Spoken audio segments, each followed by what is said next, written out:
What's going on, world? Welcome to my podcast. It's Just Different with Ty, where I talk about social, political issues. You name it, I talk about everything under the sun. Make sure you like and subscribe to the channel. Hit the notification bell so you can get updated on the latest newest videos.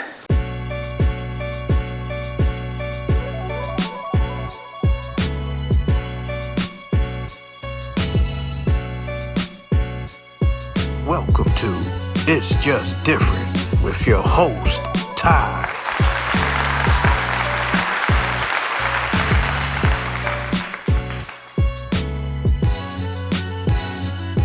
Got the OG legend right here, Mr. Charlie Dabbs. How you doing, sir?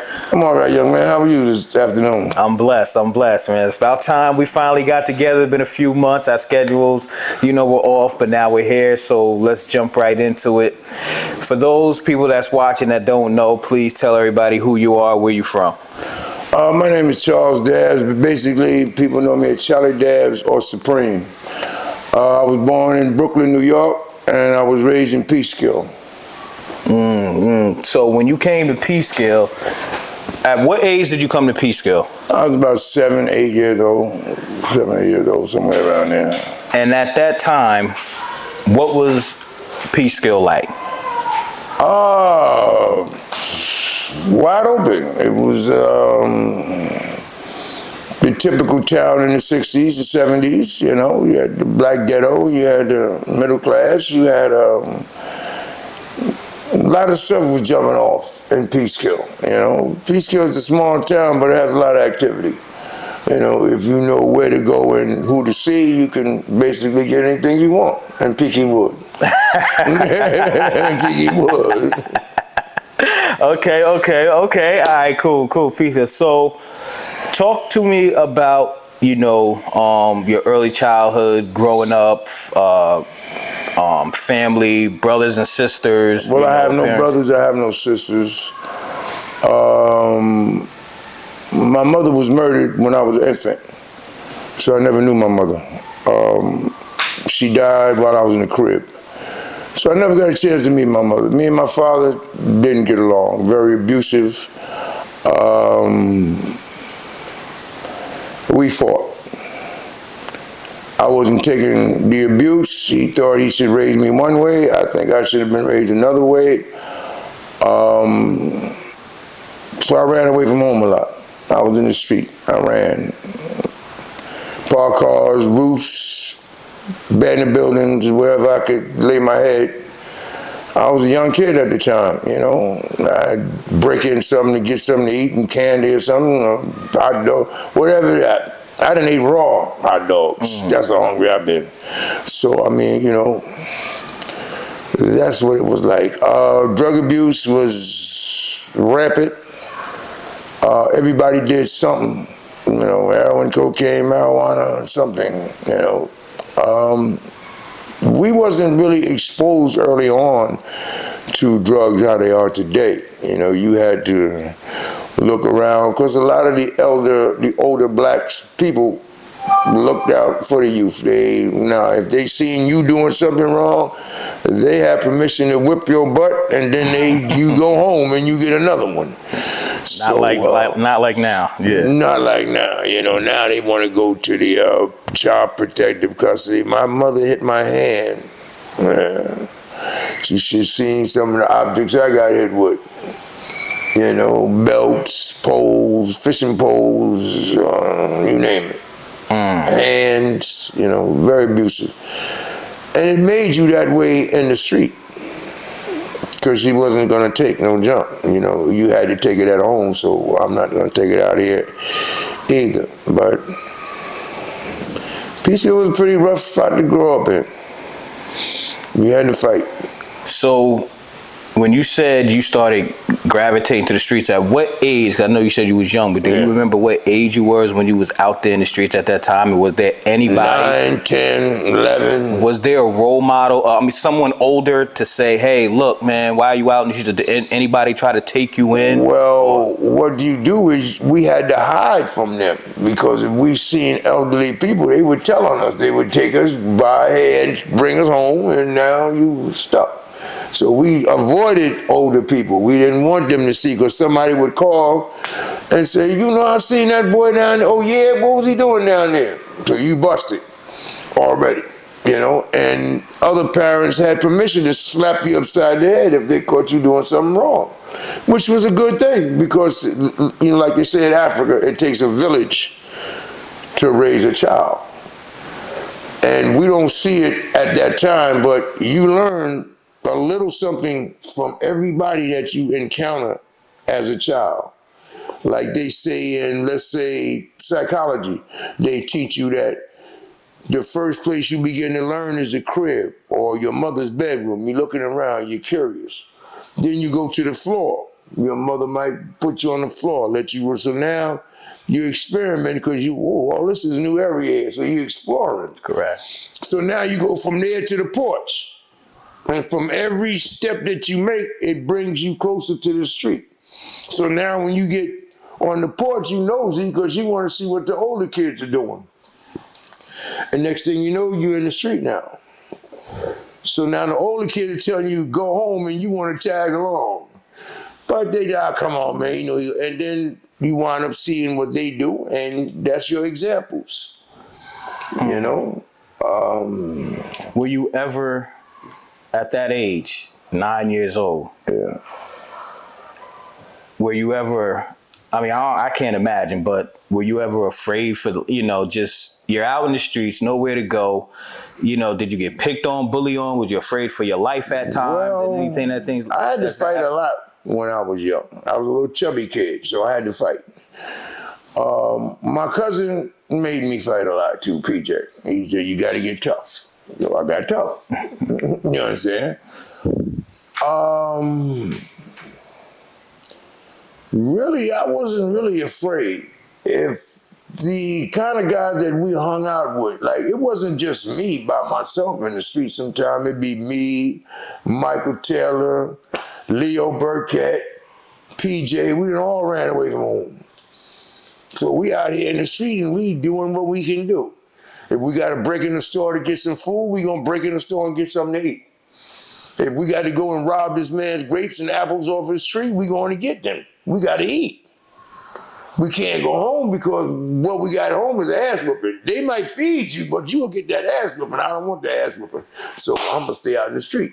And then after 3-4 days, you get cold and tired and dirty and hungry. So let me go on and get it over with. And then you go back home. And then when the next incident, you know, like alcohol was very rampant in my house. So that was one of the major reasons why I think that I didn't drink as an adult. I did everything else, but I didn't drink because I seen the effects that alcohol have on people. And I seen, if you look at the history of alcohol, if you go back to how it was used against the Indian here and how it was used against the African over there, and even the poor Irish, they was succumbed to alcoholism, you know? During the potatoes, when the whole land, when they couldn't grow no food, you know, the great potato famine in Ireland, they couldn't eat.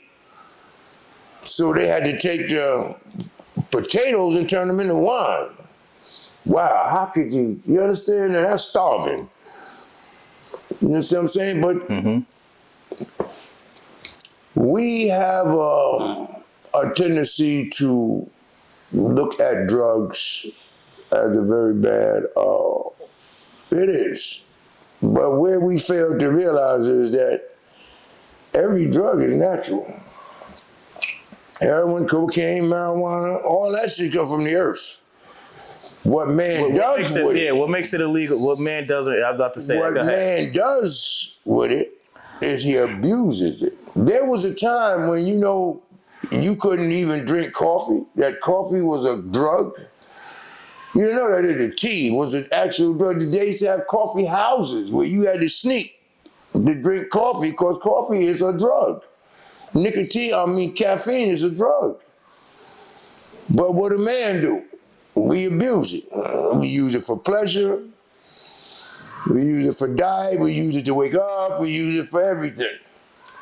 So man began to abuse it. Look at heroin.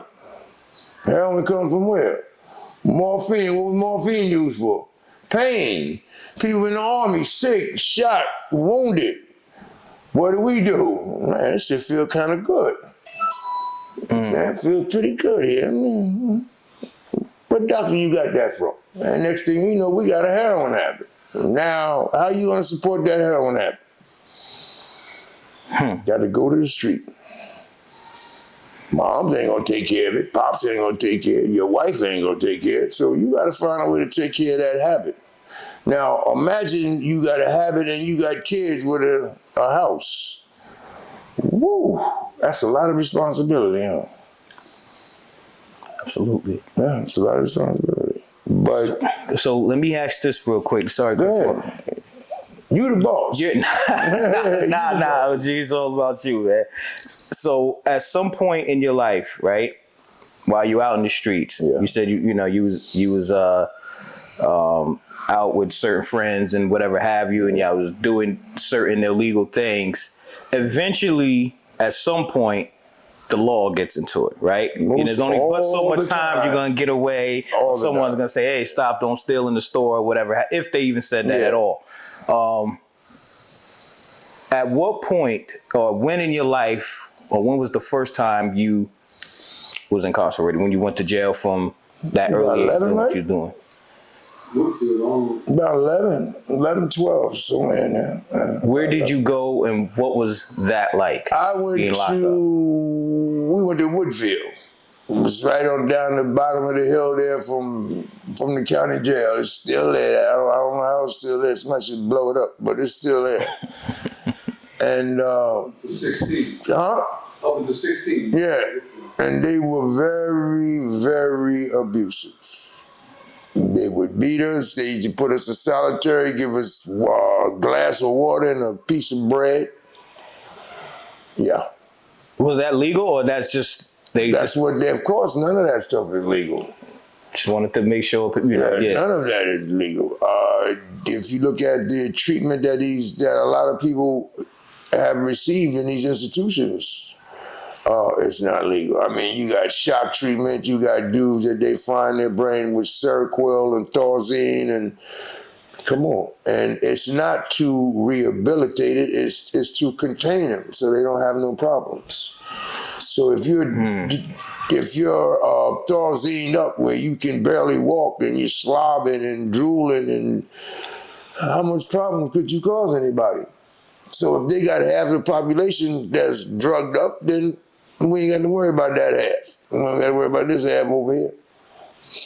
But about 11 or 12, I went to Woodfield. How long you was in there for? Yeah. I was in there until I went to family court. That's what they call it, family court. Yeah, family court. I had to go to family court, and they sentenced me to 18 months in Highland State Training School for Boys. Oh my God. Yeah, what was that like? First time being really away from home. The only person from Peekskill there was Larry Armstrong. He a state trooper now in Florida. Ain't that funny? But yeah. But it was a big campus-like ground. They had cottages, you lived in a cottage, you went to the mess hall or gym or whatever. But staff was very, very abusive. You also had kids in there that wasn't kids, that wasn't even supposed to be in there, that was in there. That guy was 16, 17, was passing for 12 and 13. And sexual abuse was also very high from both staff and inmates. I've seen staff rape inmates and I've seen inmates rape inmates. This is what the juvenile system was then. I don't know about now, but I can tell you what it was then. So what was your mind frame? What was going on? Again, first time in prison, first time away from home, being in there, seeing all those different things. Do you think that had an effect on your life looking back now? Most assuredly, bro. Most assuredly. First of all, what they do is, and people don't really see it, is that when they lock you up at an early age, what they're trying to do is institutionalize you. And what happens is you don't become afraid of jail. Oh, that's all you got? Okay. I can do that. You know what I'm saying? So you don't have that fear no more. I mean, you still have the fear of getting caught. Nobody want to get caught. But it's not, like you hear stories, oh, they're going to rape you, they're going to take your booty, you better not go in there. If you're a man, bro, even though you're a child, you still got to be a man. And like I said, if you don't, like the first time I went to Otisville State Training School, a guy told me he wanted my sausage. So I don't eat pork. So I said, well, I'll trade you if you give me your eggs or your pancakes, I give you the sausage. He takes his fork and put it in my plate, like he's real tough. You know how that ended. I went to the box and he went to the hospital. I'd have gave you the sausage for a trade. I don't eat pork, so this shit don't nothing to me. Well, give me some eggs or something, make a trade. No, you gonna be a tough guy. Because I was quiet and I didn't know nobody, I didn't have no homeboys. And, they on a big thing about Brooklyn, Manhattan, Queens. So what they do is they group up. But now, there's a lot of us, most of us that was up there from this area, we didn't have a bunch of homeboys. There may be 3 or 4 of us. So we had to fight. Now, they would jump you, all that stuff, but you had to fight. So now, when I come home, my mentality is totally different. I'm a savage. I'm an animal. I'm a straight animal. I'm mugging. Now I'm into a whole different set of criminal activity. I'm robbing. I'm stabbing. I'm shooting. I done turned to a savage because they made me a savage. Because if I didn't go along and act like the rest of them, then somebody might have had a penis stuck in my butt or in my mouth. And I wasn't going for that. So we had to fight. So when you come home, the people that you're used to seeing, they don't really know the mentality that you have now. They don't really know the psychological effect that prison had. Now you have people running around here talking about, oh, they got post-traumatic syndrome. Anybody that you put in an abnormal environment, do you think he's going to come out normal? It's impossible. So if you're sticking me in a cage with a bunch of savage, I got to adapt to my environment. So we're going to be savage together. Now, maybe I could be all right till we come back when I'm released, but you never know. You never know. You don't know who you talk. They got you in an environment with all type of people. You got rapists, you got murderers, you got all type of people in here. And you're a kid, you understand, all right, they put you in the minor block. What that mean? When you go to prison, there is no minor block. You're in population. You got to do what the big boys do. So how you gonna survive now?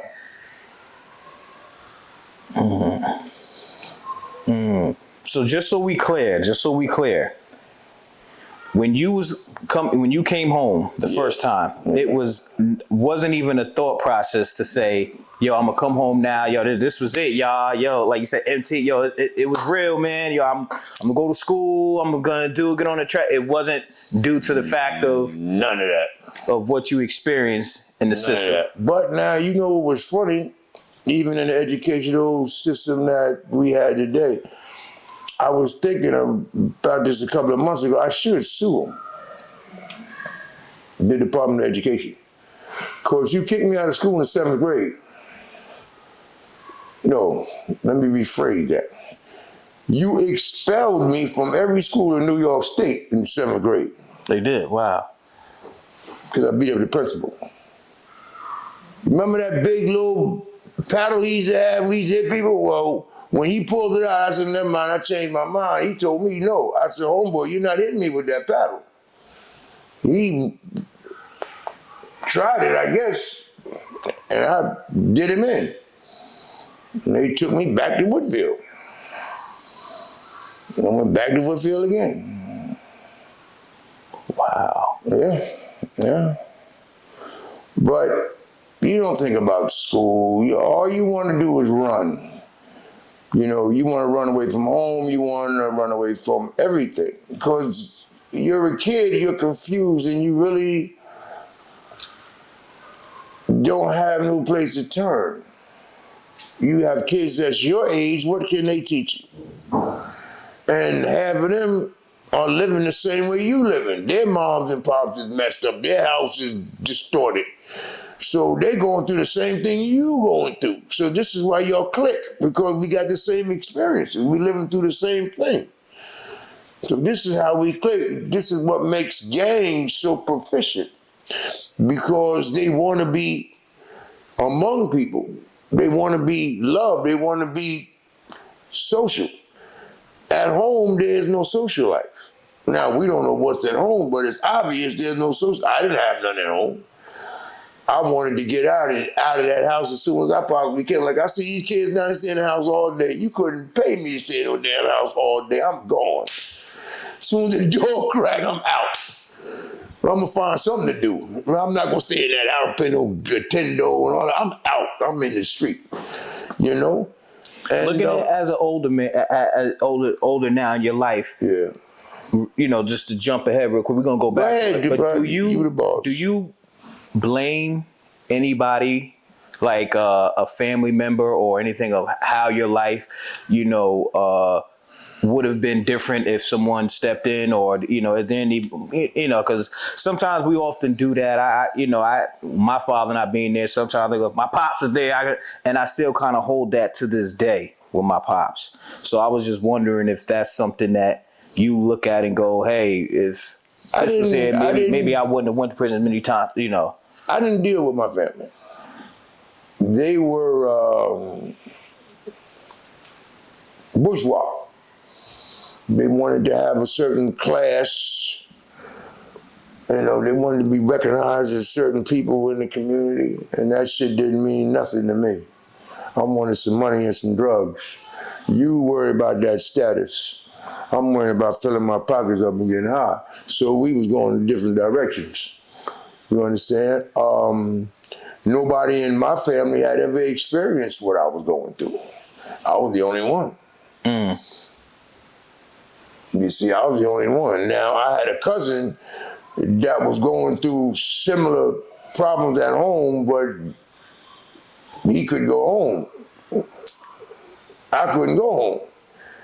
Because to go home, it's another beating. Or to go home, it's a beating with nothing to eat.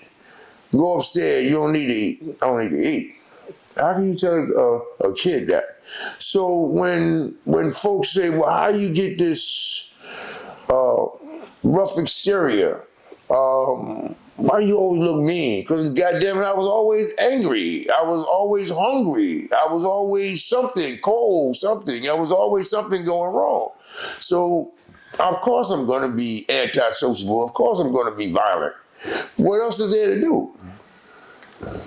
So you think, and I'm gonna ask this because again, in my generation, my age, because you know you're older, you had the name as the Boogeyman.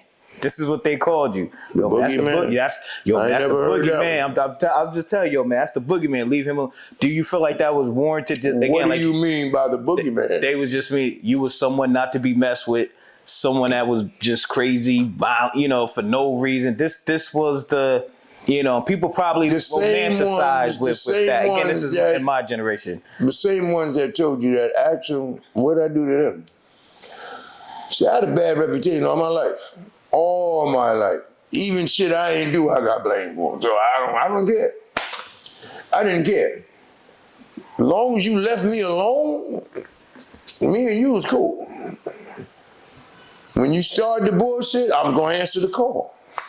Bottom line. Was I kind of rough? Hell yeah. Or was I a stick-up kid? Hell yeah. Did I rob people? Hell yeah. Did I shoot people? Hell yeah. That's part of the game. Have I been shot? 3 times. It's part of the game. So this is why I tell these young boys that when you be going to penitentiary, and as soon as you get in the precinct, you run your mouth. Hold up, you's a gangster. Why are you telling? Be quiet. Take that. and sit down with it. But as soon as you get in prison, you want to tell on everybody. Hold up, bro. You told them about shit that Miss Smith did when she was 15. We didn't even know about that. You understand? Correct. But they think that, well, if I tell, I'll get less time. Look at these dudes that's getting, they just opened up 4 new federal penitentiaries. Who you think they putting in there? Who you think going there? All these young gangbangers. That's what that's about it. You go, and I sat them down and I told them in jail one day, I sat all of them down. So let me tell you something. You're looking at an automatic RICO case. RICO is a continual criminal enterprise. The same case they got John Gotti on. Why? You're in a gang. 3 or more people participating in a crime, RICO activity. You're the supervisor, a minimum 40 years. You could get some needles if there's some murders involved.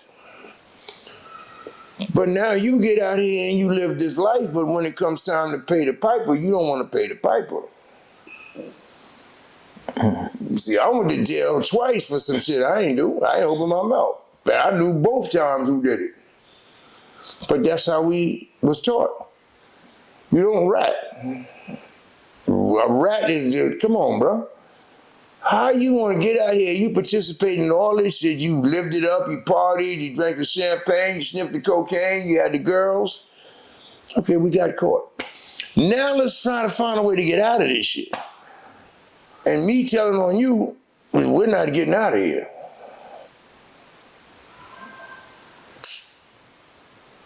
So this is what they do now. But if you watch television, they propagate that. Every cop show you see, what they always tell them, you better be the first one to give the deal. That's right. If you don't give the deal, you'll get a lot of time. That's right. And you know what it is? A federal judge stated, there's a magazine called The Federalist. It's about federal courts and shit, right? And he said that if the courts was to go by the law, we couldn't get no convictions. If the police don't lie, we can't get no convictions. You know what the police say? If you don't talk, we can't get no arrests. No, I used to tell police, I went to school with you. You are dumb as a rock. How you gonna catch me doing anything? Come on, are you serious? They can't catch you. You can't catch me unless somebody tell. Right. And then every now and then you get one of them that want to get physical. I didn't go for that either. You arrest me, my job is to get away, and your job is to catch me. Do your job, because I'm going to show do mine. I'm a criminal, you're a cop. All that other shit you want to put in the game, we don't play that. That abusive, you're going to put your feet in my back and you're going to slap me, and you know, with that, we're not having none of that. You arrest me, I respect your game. But other than that, that abuse, and no, we're not doing that. We're not going to have that.